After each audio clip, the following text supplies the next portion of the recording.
जय श्री कृष्णा। राधे राधे। आज हम सुनेंगे माघ मास महात्म्य कथा के 10वें अध्याय की कथा। बोलिए कृष्ण भगवान की जय हो।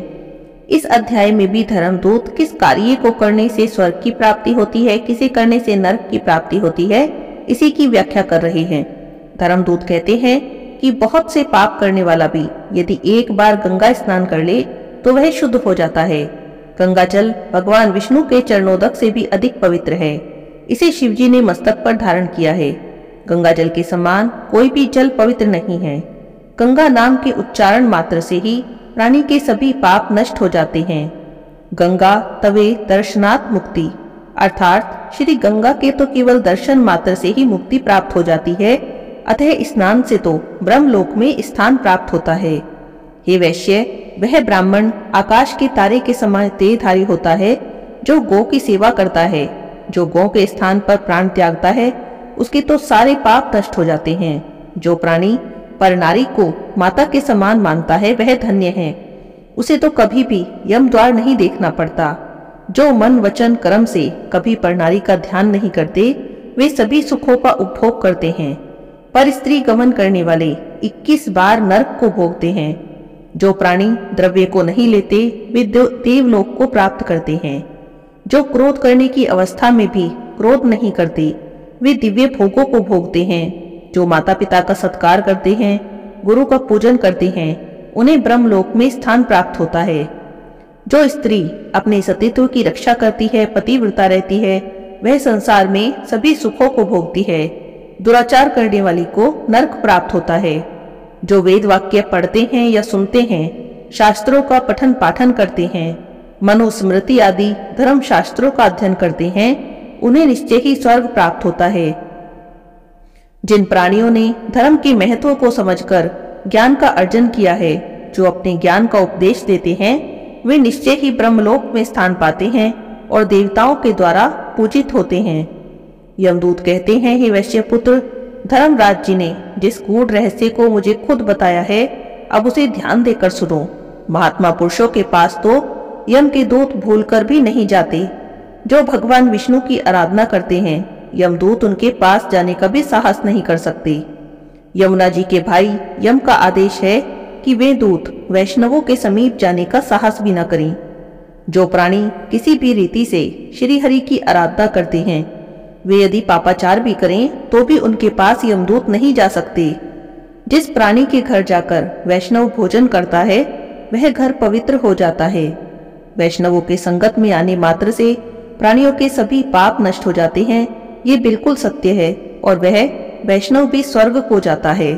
हे तात, जो ब्राह्मण होकर भी भगवान विष्णु का भक्त नहीं होता वह चांडाल के समान है।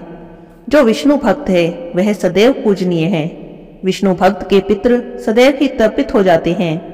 जो विष्णु भक्त की सेवा करता है या उनसे प्रीति करता है उसे भी दिव्य लोक में स्थान प्राप्त होता है। जो प्राणी मरते समय गोविंदाय नमो नमः इस मंत्र का जाप करते हुए अपने प्राण त्यागता है, उसे कभी भी यमलोक के दर्शन नहीं होते। जो प्राणी ओम नमो भगवते वासुदेवाय इस मंत्र का जाप करते हैं, और जो प्राणी श्री कृष्णम शरणम मम और जो ओम नमो नारायणाय इन मंत्रों का जाप करते हैं, उन्हें परम वैष्णव कहा जाता है।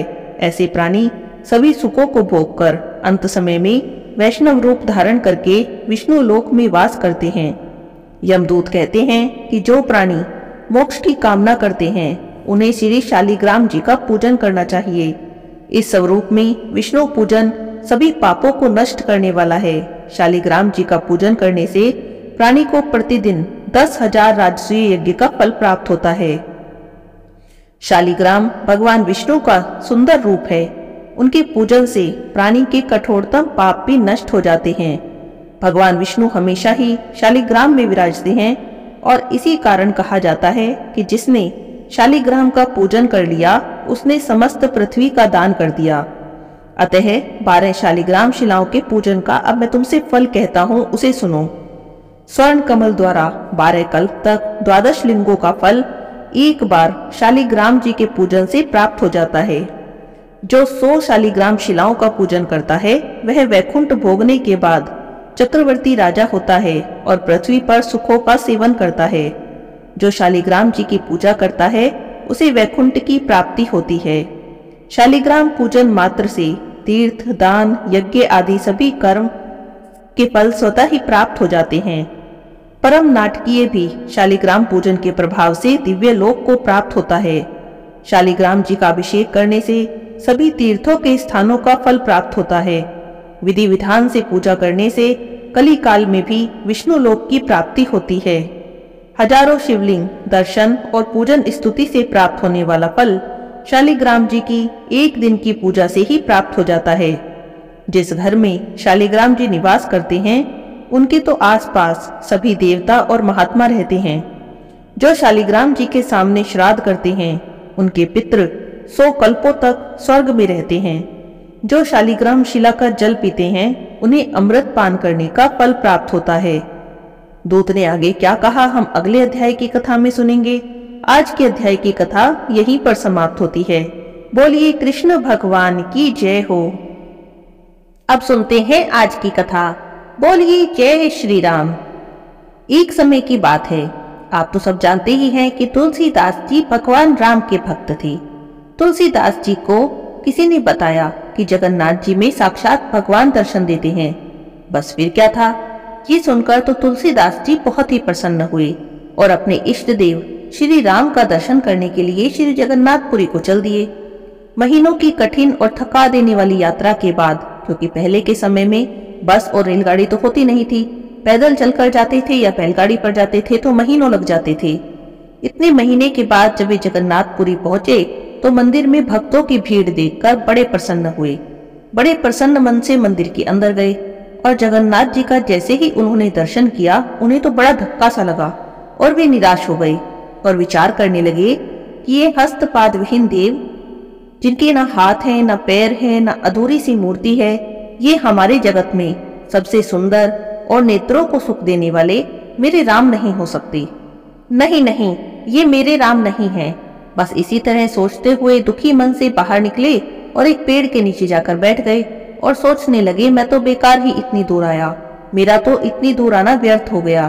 क्या गोलाकार नेत्रों वाले हस्तपाद विहीन दारुदेव मेरे राम हो सकते हैं? बिल्कुल नहीं। करते करते रात हो गई। अब थके मांदे भूखे प्यासे तुलसी जी का तो अंग अंग टूट रहा था। अचानक उन्हें एक आहट सुनाई दी। ध्यान से सुनने लगे तो उन्हें सुनाई दिया, अरे बाबा, तुलसीदास कौन है? एक बालक हाथों में थाली लिए पुकार रहा है। अब तुलसीदास जी ने सोचा साथ आए लोगों में से शायद किसी ने पुजारी जी को बता दिया होगा कि तुलसीदास जी दर्शन करने आए हैं, इसीलिए उन्होंने प्रसाद भेजा है। तो वे उठे और बोले, हाँ भाई, कहो क्या बात है, मैं हूँ तुलसीदास। तो बालक ने कहा, अरे आप यहाँ हैं, मैं तो इतनी देर से आपको ढूंढ रहा हूँ। बालक बोला, लीजिए, जगन्नाथ जी ने आपके लिए प्रसाद भेजा है। तब तुलसीदास जी हाथ जोड़कर कहने लगे, भैया कृपा करो और इसे वापस ले जाओ। तब बालक बोला, बड़े आश्चर्य की बात है, जगन्नाथ का भात जगत पसारे हाथ, और वह भी स्वयं महाप्रभु ने भेजा है, और आप मना कर रहे हैं, अस्वीकार कर रहे हैं। क्या आप इसका कारण बता सकते हैं? तब तुलसीदास जी बोले, अरे भाई, मैं अपने इष्ट देव को भोग लगाए बिना कुछ भी ग्रहण नहीं करता, और फिर ये प्रसाद तो जगन्नाथ जी का छूटा है, इसे मैं अपने इष्ट देव को कैसे समर्पित करूं? अब जिसे अपने इष्ट को समर्पित ना कर सकूं वो मेरे किस काम का? तब बालक ने मुस्कुराते हुए कहा, अरे बाबा, ये प्रसाद तो आपके इष्ट ने भेजा है। तब तुलसीदास जी बोले, हस्तपाद विहीन दारू मूर्ति मेरे इष्ट देव नहीं हो सकते। अब बालक तो मुस्कुराने लगा और कहने लगा, अगर ये बात सत्य है तो फिर आपने श्री रामचरितमानस में ये किस रूप का वर्णन किया है?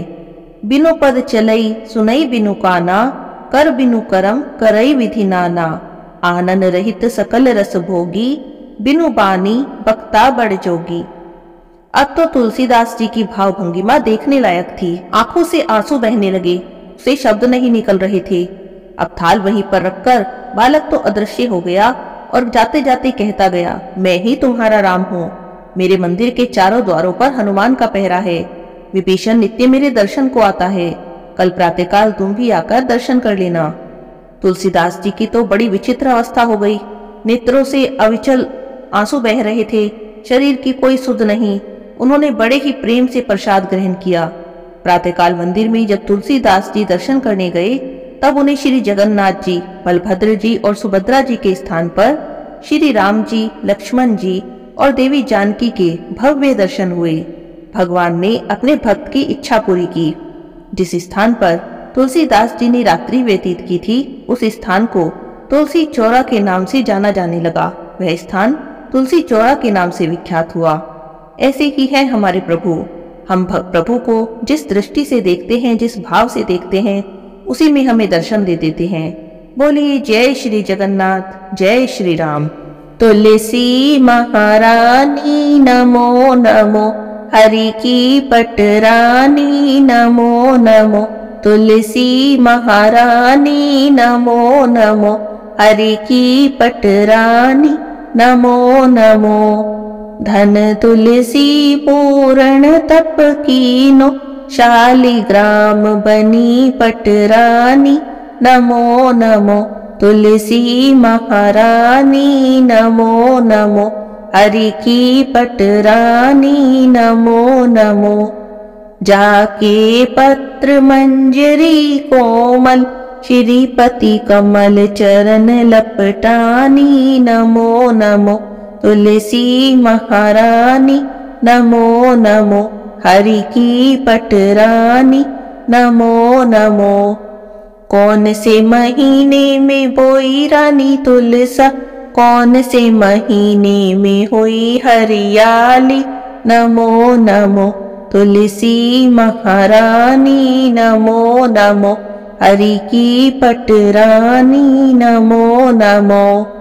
कौन से महीने में हुई तेरी पूजा, कौन से महीने में हुई पटरानी नमो नमो। तुलसी महारानी नमो नमो। तुलसी महारानी नमो नमो। आषाढ़ मास में बोई रानी तुलसा, सावन मास में हुई हरियाली नमो नमो। तुलसी महारानी नमो नमो, हरि की पटरानी नमो नमो। कार्तिक मास में हुई तेरी पूजा, मंगसिर मास में हुई पटरानी नमो नमो। तुलसी महारानी नमो नमो, हरि की पटरानी नमो नमो। धूप दीप नैवेद्य आरती, पुष्पन की वर्षा बरसानी नमो नमो।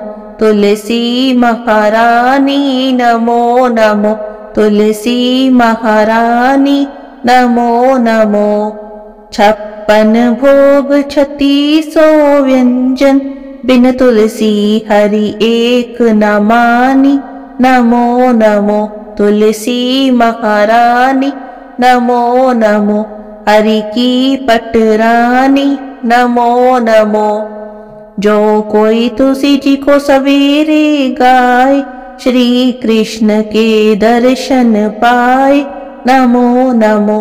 तुलसी महारानी नमो नमो, हरि की पटरानी नमो नमो। जो कोई तुलसी जी को दोपहर को गाए, खीर खांड के भोग लगाए नमो नमो। तुलसी महारानी नमो नमो, हरि की पटरानी नमो नमो। जो कोई तुलसी जी को सांझ को गाए, श्री कृष्ण जी की आरती उतारे नमो नमो। तुलसी महारानी नमो नमो, हरि की पटरानी नमो नमो।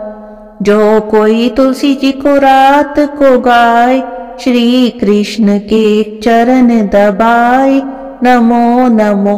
तुलसी महारानी नमो नमो, हरि की पटरानी नमो नमो।